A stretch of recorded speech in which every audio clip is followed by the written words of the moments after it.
God. ఈ రోజు మరలా తిరిగి మనల్ని మనం దేవుని ఉద్దేశానికి అప్పగించుకునే రోజు. This is the day where we reaffirm the call and the purpose of God in our lives, in our church, in our family, and through us.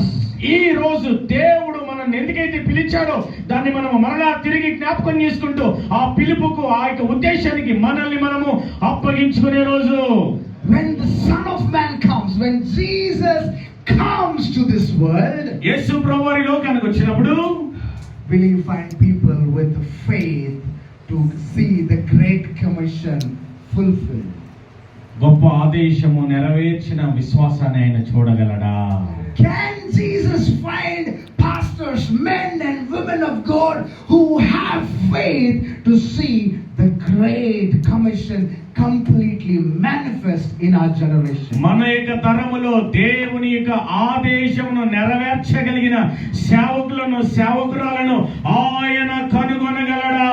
Or are we people with a limited mindset? God, I have faith for my church, faith for ministry, faith for healing, faith for house, faith for church building, faith for car, faith for that, faith for this.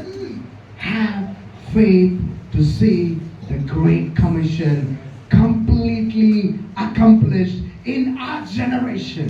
I have faith to translate. Yes.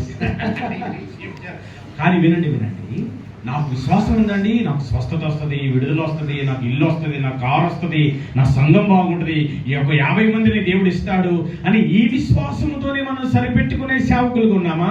లేకపోతే కాదు, ఆయన ఆదేశాన్ని నేను నెరవేర్చుటకు దేవుడు నన్ను ఎన్నుకున్నాడు, ఆ యొక్క ఆదేశము ఖచ్చితంగా నా ద్వారా ఆయన నెరవేరుస్తాడు అనే ఉద్దేశంలో మనం ఉన్నామా? ఆ విశ్వాసంలో మనం ఉన్నామా? I'm telling you, until the day Jesus comes, యేసు ప్రభువారు వచ్చే వరకు, if there is any vision that will continue to work, that is the vision of making disciples. ఏ దర్శనమైనా ముందుకు కొనసాగేది ఉన్నదా అంటే శిష్యులను తయారు చేసే దర్శనమే ఆయన వచ్చే వరకు కొనసాగేది. For example,